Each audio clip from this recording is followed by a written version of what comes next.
love sparkly vampires? Well, too bad, because you won't find a single one of those fancy bloodsuckers in this collection. It came from the Trailer Park, a fun collection of horror and old-school creature feature with a hefty helping of B-rate tropes thrown in for good measure. From aliens to demons to werewolves and so many more, you're sure to fall in love with these tales of the macabre. So come on in, take a load off, and get yourself ready for 19 unforgettable tales straight from the Trailer Park. It Came from the Trailer Park, from Three Ravens Publishing, narrated by Talon Beeson. Available on Amazon.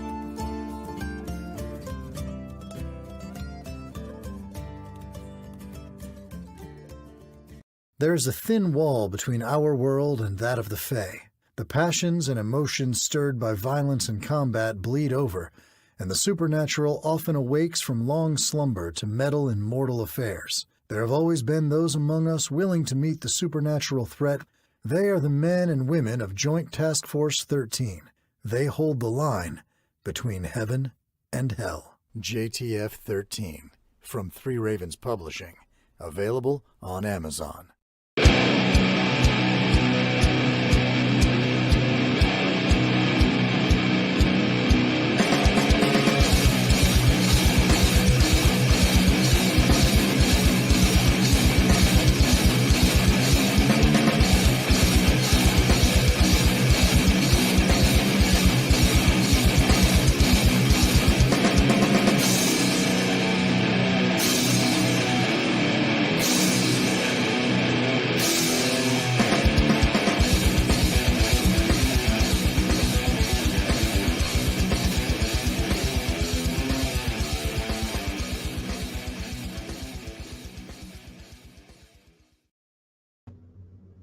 All right. Hey, it's working. All right, cool.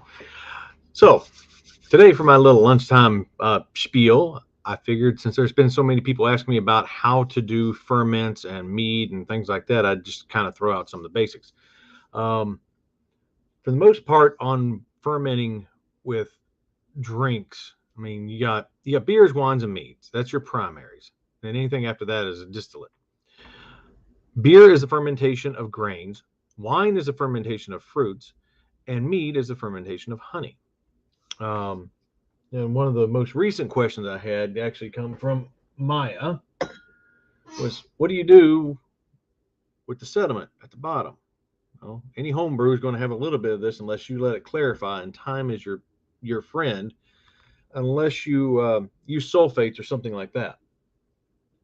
All the sediment, the yeast, any of the cloudiness from the honey is going to settle down to the bottom, and time is just going to drop it out. But you can use different sulfates. You can use citric acid. You can use cream of tartar. I've heard works pretty well. I personally use fresh squeezed citrus juice, so lemons, oranges, and I've had an entire bottle clear out overnight just because it just grabs that particulate and drops it. But when you're doing a batch and you've let it sit for a while, and say it's been sitting there for a good year, I think you can see all that. You basically siphon it. Get you a hose, siphon it off, get down to a point where you're getting into the lees. Okay, that's your trub, your lees. And either, if you don't have a hose, then just pour it off real slow. I mean, get you a coffee filter, and you'll have to work it real slow, like that little bit right there with all that crud in it. I'll freeze that. Take that, freeze it. You pull a brandy out of it after you're done.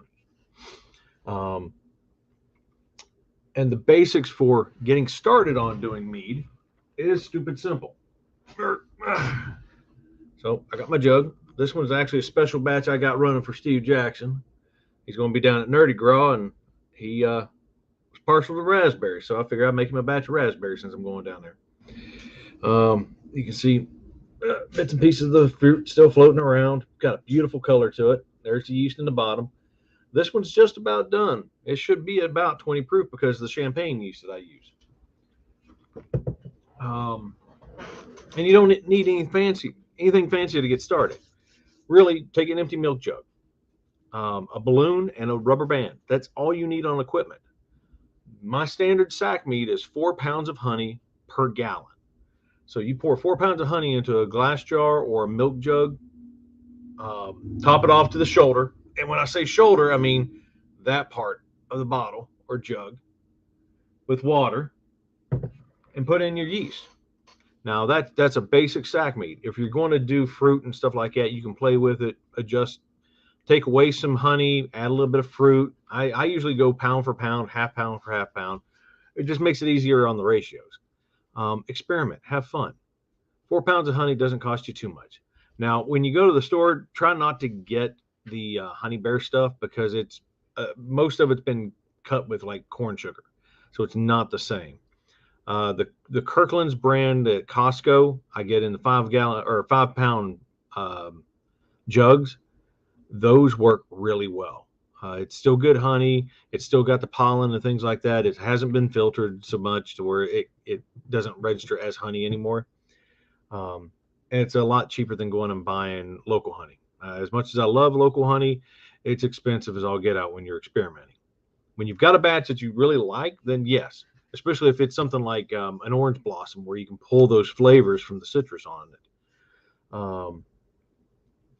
Other than mead, I know a lot of you know that I do fermented foods. These, what is it? That's celery. That's some, I think there's a few peppers and there's some cucumbers in there. We cut up our veggies, everybody kind of grazes and munches on them. And it was like, okay, they're getting to that point. They're going to go bad soon. So I just chucked them all into a jar. And what I do is 1 quart of water with 3 tablespoons of salt. That's your brine. Put whatever you're going to ferment into your jar and then pour over enough liquid to ferment it. Now, the trick is with this is a quick ferment.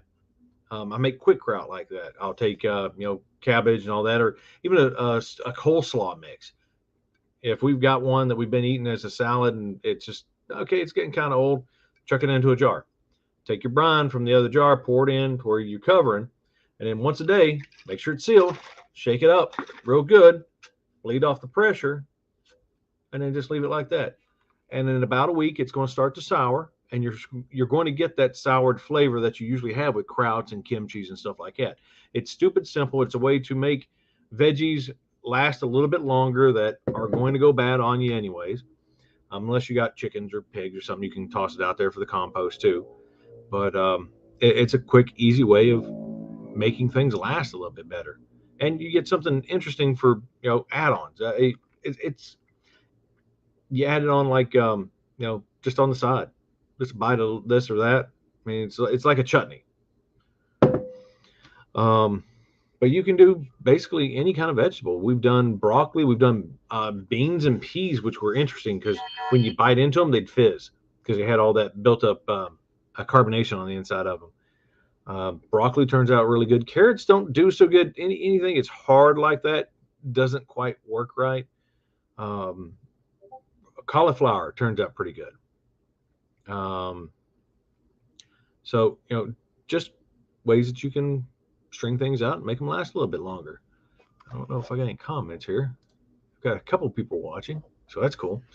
But yeah, if anybody wants to reach out to me and ask questions, I'll share recipes. That's no big deal. The yeast that I use is a champagne yeast. It's called Lavalin, was it EC1118, and on average it gets anywhere between 18 to 22%. So that's 40 proof hooch on a ferment. And generally that yeast strain, it will beat out bacteria and it will beat out any wild yeast that might come in on a fruit. Because that white film that some fruit has when you pick them fresh, I'm not talking about from the grocery store because that's usually a wax coating. But if you go and pick fresh blueberries or something like that, they have this white film, and that's wild yeast. But this particular champagne yeast, it will beat out the wild yeast, and I get a constant, regular flavor pattern. You can use bread yeast, the Bread Star bread yeast. Great for fermenting. You're going to get somewhere around 5 to 7% at most, but depending on what you're doing and temperature, barometric pressure, all that takes into account, you can get a off bitter taste at the back end of it. Ale yeasts do different. Wine yeasts do different. So if you want to really experiment with the different flavors, look at the different types of yeast there are. And you can get them stupid cheap at a lot of brew shops. They're like 70 cents a packet or so. If you want to spread it out, get some half pints, ferment in those, and just crack the lid enough. Put a coffee filter, put your coffee filter on there, put the lid on just enough to hold it in place, and it'll allow it to vent out, and it'll keep enough CO2 inside that it doesn't go bad. And that's one thing. If you let your alcohol oxidize while it's fermenting, it's going to get off taste. It's going to get bad flavors. And if you really want to get into doing a little bit more, these airlocks, they're not bad. They're decently cheap. You can get the bungs for decently cheap. The jugs like this, old apple juice or apple cider jugs, the one downside to this type of airlock, if your area, like we have it in our kitchen, if you got a decent temperature swing during the wintertime, then you could potentially suck in whatever's in this airlock into your brew. And I don't know if you can see, looks like might have a fruit fly down in there. This is filled with vodka. So whatever is in there is sanitized, because you get a fruit fly, good chance that you're going to have bacteria, and then there's a chance that you're going to end up with vinegar at the end of it, because that's a quick way to make vinegar if you need to. Also, if you have a batch that goes bad, that just, it doesn't mix well, rack it off, do it like normal. You can turn it into a vinaigrette. Get some apple cider vinegar, add just a little bit of the mother from the bottle, and you'll turn that batch into a whole batch of vinaigrette vinegar. It's a specialty vinegar that people pay a lot of money for, but it's a way that you can use something that didn't turn out quite right. If the flavor, like you do a peach and say, well, you can turn it into something else that maybe somebody else could use, and you make Christmas gifts and junk like that. And worst case, I have frozen off more than a few batches just to pull the alcohol out of it, because it's already there. And well, we all know what happened with Satan's asshole and that big fruit punch mix. Don't ever mix a whole bunch of them together, because it turns out nasty. But I used that for making medicine. It was still usable. But that's about it, y'all. I mean, like I said, you got any questions, reach out. Gear, again, it doesn't have to be anything fancy. A milk jug and a balloon and a stick, put a pinhole in the balloon, put it over the top of the milk jug, rubber band that thing in place, and it will inflate. When fermentation is done, it's going to flop over, and it's done. It's time to rack it and drink it. So yeah, that's it. Any questions, just holler at me. I'll catch you guys later when I find my button.